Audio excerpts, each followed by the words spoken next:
Bonsoir Maître Vette, bonsoir Maître Ronen. Merci d'être avec nous. Mais d'abord, on va rappeler quand même pourquoi il a été transféré de Belgique vers la France, ce qu'il faisait en Belgique. Avec vous, Alexandra Gonzalez, donc pourquoi ce transfert ? Alors, il avait été remis temporairement à la Belgique pour le procès des attentats de Bruxelles, où il a été jugé donc et condamné par la Belgique. Ce procès a eu lieu en 2023, l'an dernier, et à l'issue de ce procès, donc, il devait normalement revenir en France pour purger à la fois sa peine française pour les attentats du 13 novembre 2015, une peine à la perpétuité incompressible, c'est-à-dire que pendant 30 ans au moins, il ne peut y avoir de demande d'aménagement ou de libération. Il devait donc purger en France à la fois la peine française et la peine belge pour les attentats de Bruxelles. Mais à la fin de ce procès, ces avocats qui sont ici présents et qu'on va entendre tout à l'heure ont fait des recours, d'abord en référé, c'est-à-dire une justice d'urgence, et puis sur le fond, une action civile pour demander à ce que finalement il continue de purger ces peines-là, françaises et belges, en Belgique, où les conditions de détention étaient moins drastiques.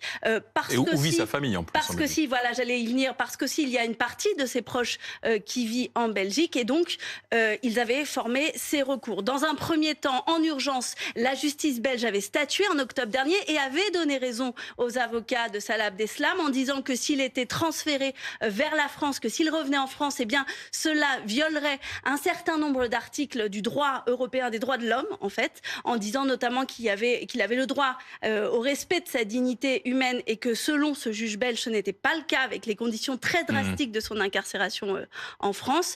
Ils avaient eu donc raison en référé en urgence et sur le fond, la justice belge devait statuer la semaine prochaine. Sauf que voilà, ce matin, sans que les avocats n'en soient avertis, et ça pour le coup c'est classique, mais sans que les avocats n'en soient avertis, il a été extrait de la Belgique vers la France. Alors aujourd'hui, les autorités nous expliquent que c'est parce que ils ont appliqué le protocole de remise temporaire qui avait été signé entre la France et la Belgique. Ce qui est important, c'est dans quelles conditions va-t-il être incarcéré en France? Est-ce que, par exemple, il y aura toujours cette surveillance filmée 24 heures sur 24? Alors non, nous dit-on de sources concordantes. Il y aura très probablement un isolement. En revanche, il n'y aura pas de surveillance 24 heures sur 24 comme ça pouvait être le cas auparavant. Alors, pourquoi, Maître Ronen et Maître Vette, vous dites qu'il s'agit d'une violation de l'état de droit? Parce que nous avons eu, et ça a été rappelé très justement, une décision de justice de la Cour d'appel de Bruxelles qui a bien explicité le fait que rendre Salah Abdeslam à la France pouvait contrevenir aux droits humains, pouvait contrevenir à la dignité humaine et l'exposer. Sur quel plan précisément? Sur quel plan? C'est la peine en fait qui lui a été infligée, ainsi que les conditions de détention qui ont été les siennes. Exactement, ainsi que les conditions de détention qui ont été les siennes durant la détention provisoire, qui ont laissé penser le juge belge qu'il était nécessaire de faire des investigations supplémentaires pour s'assurer qu'un retour en France n'allait pas méconnaître la dignité humaine. La dignité humaine, c'est un principe fondamental qui est inscrit dans la Convention européenne des droits de l'homme. Alors on se dit la Convention européenne des droits de l'homme, on s'en fiche, c'est loin, etc. Il n'empêche que c'est ce qui fonde le socle des droits humains. Mais là, visiblement, on annonce qu'il n'y aura plus de surveillance filmée 24 heures sur 24. Donc ça, c'est plutôt une bonne chose. Ce sont deux sujets différents. Il y a les conditions de sa remise, que nous contestons, vous l'avez compris, et puis les conditions de sa détention. Sur les conditions de sa détention, ça c'est un autre sujet. Moi j'ai envie de dire, on verra comment les choses vont se passer. Vous savez, je vous rappelle qu'en 2016, il était impossible de filmer un détenu dans sa cellule, et un décret spécialement pour Salah Abdeslam avait été pris à l'époque. Donc moi je reste extrêmement méfiant dans ce domaine. Mais ce qui aujourd'hui fonde notre indignation, notre colère, c'est véritablement le fait que nous avons deux États qui ont décidé de renverser la table et de s'asseoir sur une décision de justice qui a été rendue en Belgique le 3 octobre dernier et qui font également fi des procédures en cours. Et quels sont vos recours alors? Mais aujourd'hui, les recours sur la décision... Il n'y en a plus pour vous? Alors, nous avons des instances qui sont pendantes en Belgique, qui sont, à mon sens, aujourd'hui sans objet, mais nous allons en discuter. Je pense que du fait de la remise de Salah Abdeslam, aujourd'hui, ces recours deviennent sans objet. La décision d'extraction et de transfert qui a été prise aujourd'hui en France n'est pas une décision juridictionnelle que nous pouvons contester. Elle n'est pas susceptible de recours. C'est une décision totalement discrétionnaire, j'allais dire arbitraire, qui a été prise par les deux États conjointement. Cette décision n'est pas susceptible de recours. Maintenant, nous allons bien évidemment, et nous avons déjà commencé à examiner les différentes possibilités juridiques qui s'offrent à nous. Mais en fait, votre objectif, c'est de le faire revenir en Belgique, c'est ça? Mais bien sûr. Bien sûr, parce qu'en Belgique... Parce qu'en fait, finalement, si je comprends bien, les conditions de détention en Belgique sont plus favorables? Alors, c'est aussi se dire qu'il y a une règle qui existe et qui ne serait pas spécifique à Salah Abdeslam, qui est applicable à tous, c'est le rapprochement familial. Parce qu'il y a aussi une autre, pas une obligation un autre droit. Ce n'est pas une obligation, mais par contre, on a le droit de le demander. Parce qu'effectivement, une fois que la personne a été jugée par l'État qui devait le juger, elle a la possibilité de purger la peine qui lui a été donnée dans son état d'origine, dans l'état dans lequel elle réside habituellement, où se trouve sa famille. Mais la justice française, enfin le parquet estimait que, en fait, si on exécutait sa peine en Belgique, puisqu'elle a été condamnée aussi en France et en Belgique, ça donnait l'impression de dénaturer la peine qu'on lui a infligée en France, et même qu'on allait alléger la peine française. Finalement, qu'on n'allait pas respecter aussi la décision de la justice française. La décision aurait été tout à fait respectée. Ça n'aurait pas changé. Ça n'aurait pas changé. Alors, l'incompressibilité n'existe pas en Belgique. Bah, alors, elle existe maintenant, mais c'est pas rétroactif. La perpétuité existe. Donc, ça veut dire que la peine ne serait pas la même en Belgique, elle serait moins forte. En fait, ce serait simplement lui octroyer peut-être la possibilité d'un jour demander un aménagement. Ce qui ne veut pas dire qu'il aurait un aménagement. Donc là, il faut arrêter de brouiller toutes les pistes. C'est pas brouiller les pistes. Si on se met du côté de la justice française, on peut imaginer qu'il n'est pas compréhensible que ce soit la peine belge qui prenne le dessus sur la peine française. Si c'est incompréhensible, on en discute, et c'est ce que nous faisons depuis des mois, devant un tribunal. Moi, je suis un peu embêté, en fait, à vrai dire, d'être devant vous aujourd'hui sur un plateau de télé, parce qu'on a eu des communiqués de presse des différents parquets, qu'ils soient belges ou français, sur des arguments extrêmement techniques, extrêmement juridiques. Et ce sont des choses dont, en temps normal, on débat non pas sur un plateau de télévision, si vous voulez, mais devant des tribunaux. Et il se trouve que des tribunaux nous ont donné, en l'occurrence la Cour d'appel belge, nous a donné Regardez ce que dit le garde des Sceaux. Le garde des Sceaux dit conformément à la décision de la justice française au souhait des associations de victimes, il y purgera sa peine de perpétuité incompressible. Votre réaction donc à ce que dit le garde des Sceaux? Pourquoi c'est navrant? Vous dites c'est navrant? Je dis que c'est navrant parce qu'il n'y a pas qu'une décision de justice française, il y a une décision de justice belge qui est récente. Et encore une fois, vous savez, dans la lutte contre le terrorisme, il y a quand même une dimension importante, c'est de rester solide sur les principes de l'état de droit. Et aujourd'hui, force est de constater que la France et la Belgique se sont affranchis des règles de l'état de droit, se sont affranchis de décisions de justice pour passer en force, pour renverser la table et faire revenir tel un trophée Salah Abdeslam en France. En tout cas, je suis aussi navré, juste une chose, parce que moi j'entends tout à fait les réactions des victimes, et c'est important de prendre justement, vous allez en entendre une. En tout cas, un responsable d'une association, c'est Guillaume Denoy de Saint-Marc, qui est avec nous, partie civile dans le procès belge de Salah Abdeslam. Bonsoir. Que pensez-vous de la décision de faire revenir Salah Abdeslam en France?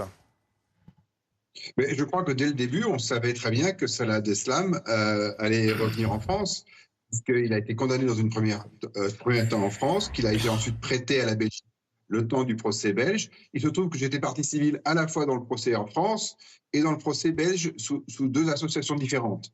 L'association française des victimes. Et vous dites, non mais attendez, c'est plutôt une bonne chose qu'ils reviennent en France, c'est ce que vous dites? Avec l'association VE Europe. Je vous ai laissé parler, laissez-moi s'il vous plaît, prendre la parole. Moi, j'ai plutôt l'impression que ce sont les avocats de Salah Abdeslam qui sont un peu en train d'essayer de retourner la situation et de faire bruit. Les victimes et les familles n'ont aucun esprit de vengeance, elles veulent simplement l'application du droit. Le droit a été ainsi fait qu'il a été d'abord jugé en France, condamné, qu'il a ensuite été prêté à la Belgique à condition qu'il revienne en France purger sa peine. Donc on est tout à fait dans le schéma qui était prévu dès le départ. Et en tant qu'humaniste et en tant que loyaliste, même si je ne suis pas juriste, je ne vois aucun problème à ce qui est en train de se faire. Il est clair que, par contre, nous battrons pour que les conditions de détention soient tout à fait respectueuses des droits de l'homme. Et ça, il n'y a pas de souci, ce n'est pas le sujet. Le sujet, le fait qu'il revienne en France, c'est tout à fait, à notre sens, aussi bien côté belge que côté français. Donc je parle aussi bien au nom des victimes belges qu'au nom des victimes françaises, tout à fait normal. Christophe Barbier, il y a un enjeu politique.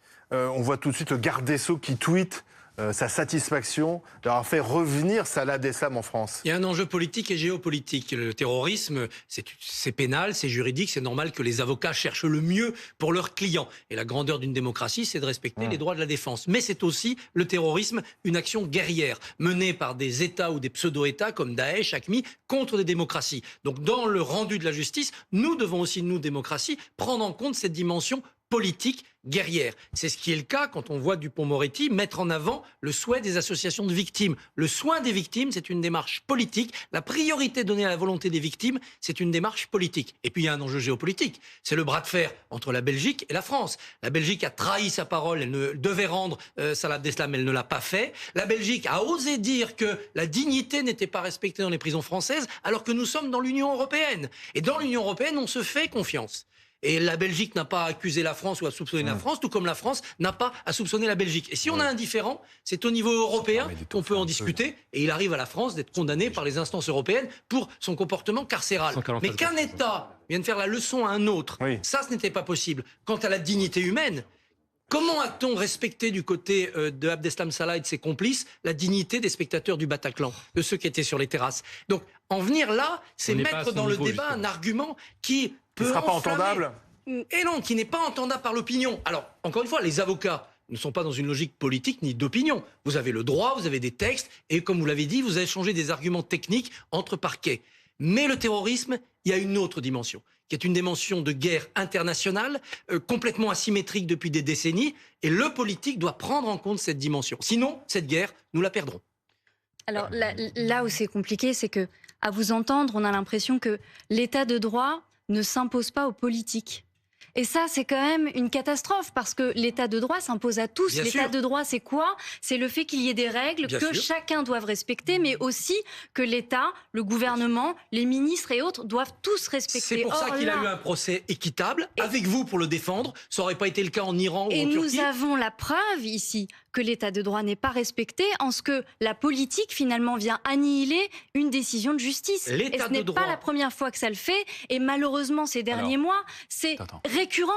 L'état de droit est respecté dans une contestation où le politique ajoute une donnée qui est encore valable aujourd'hui, qui ne devrait pas la raison d'État. Et la raison d'État aujourd'hui n'est plus d'opprimer le citoyen, on n'est plus aux lettres de cachet, heureusement. Mais la raison d'État, dans une guerre géopolitique contre les terrorismes, c'est aussi protéger les citoyens démocratiques. Guillaume Denoy de Saint-Marc, je vous vois. C'est s'accrocher justement au droit et à l'état de droit. La politique prend le dessus sur le droit. Là, pour l'instant, rien ne dit que ce qu'a fait la France, c'est hors la loi. Alors attendez, parce que Guillaume Denoy de Saint-Marc, je vous voyais réagir pendant les échanges. Oui, tout à fait. C'est très intéressant comme débat, mais oublions l'aspect politique. Que le garde des Sceaux se réjouisse, tant mieux pour lui. Ce qui est important pour nous, les victimes des deux côtés, les victimes en France et les victimes en Belgique, c'est que Salah Abdeslam purge sa peine, que ce soit dans un pays ou dans un autre. Il se trouve que, selon le processus, c'est en France qu'il doit purger sa peine. C'était connu dès le départ, et je ne vois pas en quoi ce débat, on en met à une dimension politique, alors qu'en fait, elle est purement de droit. C'est pas parce que les avocats ont perdu les différents recours, que les recours n'ont pas abouti, qu'ils doivent mettre ça par rapport politique. Non, mais il y a un argument que M. Denoy de Saint-Marc avance, qui est assez juste. C'est-à-dire que dès le début, la règle du jeu avait été fixée. On vous donne, on vous prête, entre guillemets, Salah Abdeslam pour qu'il soit jugé en Belgique, mais ensuite on le récupère. Et là, vous voulez changer la règle du jeu, en fait, en quelque sorte. Parce qu'on a bien compris que pour Salah Abdeslam, c'était plus confortable, entre guillemets, de purger sa peine en Belgique par rapport à ses conditions de détention en France, notamment les premières, parce qu'il était filmé 24 heures sur 24. Sa famille se trouve en Belgique, et encore une fois, c'est quelque chose de traditionnellement admis qu'une personne, une fois qu'elle a été condamnée, peut changer de pays. Par ailleurs, à un moment donné, il faut se dire qu'on a des recours qui s'ouvrent à nous et que nous, on ne fait qu'user des voies de droit. Et que contrairement à ce qui a été dit par M. Denoy de Saint-Marc, on a gagné ces recours-là. Alors, peut-être qu'il fallait avoir des confirmations, peut-être que les choses auraient changé, mais pour le moment, le droit nous donnait raison. Mais la Belgique a changé les règles du jeu. a trahi l'accord. C'est la Belgique qui a décidé de rendre Salah Abdeslam à la Non, France. c'est la France. Il y aurait dû avoir une audience la semaine prochaine qui aurait tranché ce débat sur le fond, qui aurait peut-être donné tort aux avocats de la défense, mais qui en tout cas se serait passé dans le cadre d'un débat judiciaire. Et je crois que c'est ce que voulaient les avocats. C'était pas le temps de gagner ce débat, c'était que ce débat contradictoire ait lieu. Et, dans un instant, nous serons, parce qu'elle regarde l'émission et elle veut intervenir avec Patricia Correa, qui est la mère d'une des victimes du Bataclan. Mais tout à l'heure, vous avez parlé de trophée en parlant de Salah Abdeslam. L'expression est quand même un peu choquante. C'est comme ça que nous estimons que la France le traite. La France veut à tout prix. Je suis d'accord avec vous pour dire que l'expression est choquante, mais elle n'en est pas moins vraie. C'est comme ça que la France voit Abdeslam. Salah Abdeslam doit à tout prix rester, doit à tout prix venir. Il a participé à l'attaque la plus sanglante en France. Non mais d'accord. Et c'est pas ce que nous mettons en question. Nous ne sommes pas venus ici pour refaire le match. Vous l'avez bien compris. Vous l'avez bien compris. Nous faisons des recours en Belgique parce que, comme l'a dit ma parce qu'il est préférable pour votre client qui reste en Belgique. Pour de multiples raisons. Et simplement, on peut quand même, je suis désolé, je trouve qu'on a une facilité à considérer qu'une décision de justice belge ne vaut plus rien, qui est assez déconcertant. Mais c'est la Belgique qui a décidé de passer outre ces décisions, puisqu'elle a décidé de remettre... Alors l'État belge aujourd'hui a décidé de passer outre une décision rendue par un tribunal belge. Donc à la limite, le problème avec la Belgique politique. Alors, l'État belge a fait de la politique. Permettez que je donne la parole aujourd'hui. Aujourd'hui, oui, c'est le parquet fédéral belge et le parquet général de la Cour d'appel de Paris qui se sont mis d'accord entre eux. Patricia Correa est avec nous, elle suivait en direct BFM Story, elle veut réagir. Merci aux réseaux sociaux, aux nouvelles technologies. Vous êtes la maman de Lindsay qui est morte au Bataclan. Vous vouliez de Priscilla, pardon. De Priscilla, pourquoi, Madame Correa? Exactement. Pourquoi? Écoutez, moi, ce que cette décision de justice qui a été prise par la justice française, donc qu'il purge sa peine en France. Vous savez, nous, la perpétuité, on l'a en permanence. Chaque jour, chaque minute, chaque nuit, au quotidien. Alors, c'est pas une question de vengeance, mais la loi est passée, il faut que ce soit appliqué. Pour nous, c'est très important, je vous le dis tout de suite. Pour nous, nous avons perdu nos enfants, il y a eu des blessés qui sont à vie, avec des cannes, dans des fauteuils roulants. Tout ça, c'est très important. Il y a un monsieur qui a été tué au Stade de France. On connaît tout ça. Cette décision doit être appliquée. Pour nous, c'est très, très important. Donc, mais ça veut dire que si jamais... s'il était resté en Belgique, ça aurait été particulièrement choquant pour vous? Tout à fait, tout à fait. Et je pense que les associations de victimes sont de mon avis, puisque nous avions tous demandé à ce que M. Abdeslam revienne en France. Donc c'est très bien qu'il soit revenu. Pour moi, c'est un soulagement, je ne vous le cache pas. Vous comprenez les arguments, et c'est normal, c'est leur rôle, des avocats qui disent qu'il serait quand même préférable pour lui qu'il reste en Belgique parce que sa famille est en Belgique et que les conditions de détention sont peut-être moins dures en Belgique par rapport à celles qui sont en France.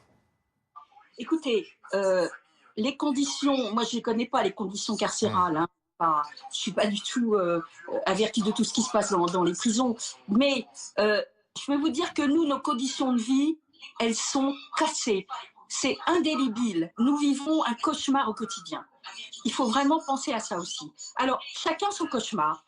Et puis c'est tout. Moi, je ne suis pas là pour me venger, mais je veux que cette peine soit appliquée en France. Vous allez aller voir Salah Abdeslam quand? À Réau. À Réau, en Seine-et-Marne. Le plus rapidement possible, il faut qu'on obtienne nos permis. On va aller le voir rapidement dans les prochains jours, mais je vous avoue que, comme vous l'avez dit, on a été quand même pris à rebours par cette décision. Alors qu'encore une fois, nous avions une audience qui nous attendait la semaine prochaine, qui nous attend toujours la semaine prochaine en Belgique. Donc il faut aussi qu'on s'organise de notre côté, mais c'est sûr qu'on ira le voir ces tout prochains jours. Et pour qu'on comprenne bien, Alexandra, c'est une décision qui a été prise en commun. D'un côté, la justice, le parquet belge, et de l'autre, la cour d'appel française, c'est ça? Oui, en fait, ce que nous ont expliqué les autorités judiciaires tout à l'heure, c'est que pendant plusieurs mois, elles se sont penchées sur la question pour savoir ce qui devait primer. Est-ce que c'était le recours qui était toujours en cours, formé par les avocats de la défense, ou est-ce que c'était la demande de remise par la France? Et ils ont estimé, après analyse juridique, que c'était cette demande de remise à la France qui devait primer, ce que contestent aujourd'hui. Donc en fait, on est dans un débat juridique là. Mais oui, et ce débat juridique, encore une fois, il se fait par communiqué de presse interposé. C'est quand même particulièrement lâche de la part des deux parquets, qu'ils soient belges ou français. parce que là, vous avez évoqué tout à l'heure des raisons politiques, monsieur Barbier, mais c'est pas du tout sur des raisons politiques officiellement que les deux parquets communiquent. C'est des raisons ils se basent par communiqué de presse interposé dont nous prenons connaissance aujourd'hui sur des arguments juridiques. Et puis, pardon, mais le parquet belge vient seulement de nous livrer, alors que ça fait quand même des mois que Salah Abdeslam est en Belgique, le fruit de son analyse juridique. Et vous savez comment qui se moque-t-on? Et vous savez comment il a réagi? Vous avez eu sa réaction? Mais on n'a pas eu de contact, on n'a pas pu avoir de contact. Vous savez pas comment il a réagi quand il a appris qu'il allait être transféré? De toute façon, on vous l'aurait pas dit pour des raisons de secret professionnel, mais je veux dire, on n'a pas eu le temps, la possibilité technique d'avoir un contact direct avec lui aujourd'hui. Des conseils en Belgique, des avocats en Belgique, qui n'ont pas été au courant non plus de ce qui se passait ni rien. Mais vous savez pourquoi? C'est parce qu'on soupçonne toujours les avocats de fomenter une éventuelle évasion. Donc on les prévient jamais lorsqu'un détenu est transféré. Pour des raisons de sécurité, par contre, je rebondirai aussi sur votre question. C'est un débat juridique. C'est pas un débat juridique aujourd'hui. J'ai l'impression qu'on ne se rend pas compte de ce qu'il est en train de se passer. C'est-à-dire, on est en train d'admettre dans le débat public qu'on puisse faire fi de la justice. C'est pas ce que disent la justice française et la justice belge. Ils pensent qu'ils agissent dans le cadre de la loi. Parce que ce ne sont pas des magistrats du siège, ce ne sont pas des juges, c'est manifestement le parquet qui est, dans notre pays en tout cas, sous l'autorité du ministère de la Justice. Donc il y aurait eu instruction d'Éric Dupond-Moretti? Manifestement, oui. Donc c'est ce que dit Christophe, c'est une décision politique. C'est pas un grand mystère, c'est politique. Mais en fait, c'est grave ce qu'il est en train de se dire. Ça veut dire que nous ne sommes plus protégés par le droit. Et ça veut dire que si Salah Abdeslam n'est plus protégé par le droit, alors aujourd'hui personne ne s'émeut, mais l'ennui c'est que si lui n'est pas protégé par le droit, nous non plus on n'est pas protégés par le droit. Si, parce que le terrorisme est dans une catégorie à part. Christophe Barbier, peut-être que demain vous serez le terroriste de je ne sais quel régime politique. On ne le sait pas. Non, il a déjà et il faut dire on ne peut plus employer le mot terroriste parce que tous les régimes trouvent leurs terroristes, ça ne fonctionne pas. C'est comme ça qu'on en vient à dire que le Hamas n'est pas un mouvement terroriste. Donc terrorisme, c'est une définition claire dans la guerre que nous menons. La France qui a aboli la peine de mort applique la peine de mort en envoyant des soldats d'élite tuer des gens au nom de la lutte antiterroriste. On l'a fait, François Hollande l'a raconté. C'est évidemment, on aimerait s'en passer dans un monde entièrement démocratique. Le monde n'est pas entièrement démocratique. Et les terroristes attendent que les démocraties, au nom des valeurs démocratiques, on ne se prétend pas démocratie. Dans ce cas-là, on ne se prétend pas démocratie. Il a eu un procès équitable. Le procès a été équitable en France. Vous êtes là pour on a eu un procès dont on a pu dire tout un tas de choses, et notamment une tribune, je crois, a pu spécifier tout ce qui n'allait pas dans ce procès. Donc on va peut-être pas y revenir. Moi, je peux en parler pendant des heures, mais je suis pas sûre que ce soit exactement ce qu'on me demande. Mais à un moment donné, les règles de droit, elles sont faites pour quand ça ne va pas. C'est pas pour quand ça va bien, sinon ça n'a aucun intérêt. Donc pourquoi faire des règles si on ne les applique pas quand ça va pas? Mais les terroristes comptent sur l'application de nos règles de droit par nous-mêmes pour nous détruire de l'intérieur. Non, les terroristes sont là pour semer le chaos, sont là pour semer la panique. En mettant de côté nos règles de droit, on fait plaisir aux terroristes et le terrorisme a gagné. C'est comme ça qu'un prisonnier qui avait obtenu une libération avec bracelet électronique est allé égorger un prêtre. En profitant de ce que l'état de droit lui permet. Merci messieurs, dames. Le terrorisme retourne contre nous, nos valeurs démocratiques.